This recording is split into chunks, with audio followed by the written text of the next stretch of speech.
Kadapa situation is a different situation because కడపలో MP ఉన్నాడు, MLA ఉన్నాడు, అధికార పక్షం.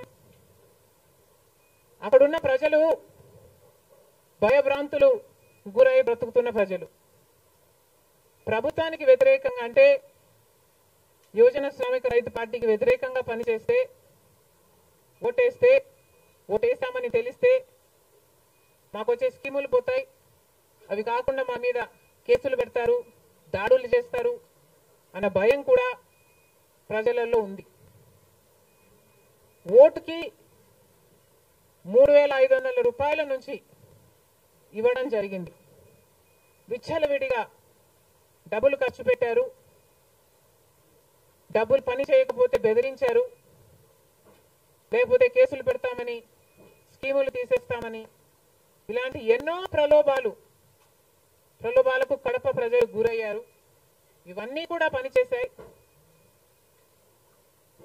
నేను కడపలో గెలవకపోవడానికి కారణం టైం అనే నేను అనుకుంటున్నాను. బికాస్ నేను కడపలో తిరిగింది కేవలం 14 రోజులు మాత్రమే. 14 రోజులు క్యాంపెయిన్ చేశాము, మిగతా టైం స్టేట్ వైడ్ క్యాంపెయిన్ చేశాము.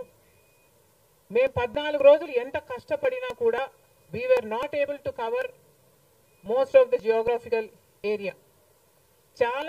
చాలా మటుకు రూరల్ ప్రాంతాలలో కనీసం రాజశేఖర రెడ్డి బిడ్డ పోటీ చేస్తుంది అన్న విషయం కూడా చాలా మందికి తెలియలేదు. మేము పోటీ చేసింది కూడా ఎలాగైనా సరే మళ్ళీ హంతకులు, హత్య చేపించిన వాళ్ళు చట్టసభలకు వెళ్ళకూడదు అని ఉద్దేశంతో మాత్రమే పోటీ చేయడం జరిగింది. సరే, అది జరగకపోయి ఉండొచ్చు, కానీ ప్రజల కంటే పైన ఉన్నది దేవుడు. ఐఎమ్ వెరీ ష్యూర్ వాళ్ళ పాపం పండుతుంది, పండే రోజు కోసం దేవుడు కూడా ఎదురు చూస్తున్నాడని నా అభిప్రాయం.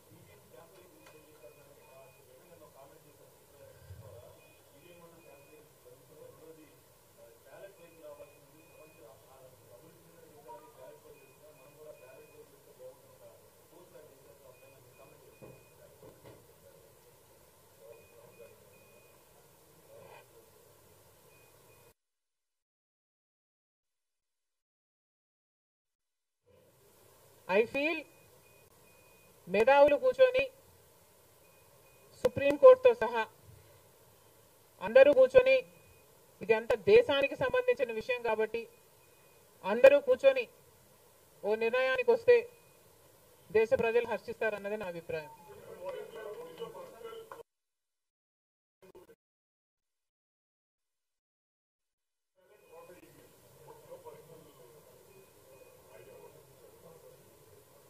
How does it matter what I think personally? Exactly. The reason I want Supreme Court to be involved is because I don't know the entire positives and the negatives of it. So there should be intellectuals, there should be the best of the judicial sitting and discussing over it and see the pros and the cons of it and then come to a decision is what I think. Because as of now, I do not have the entire information of the whole topic.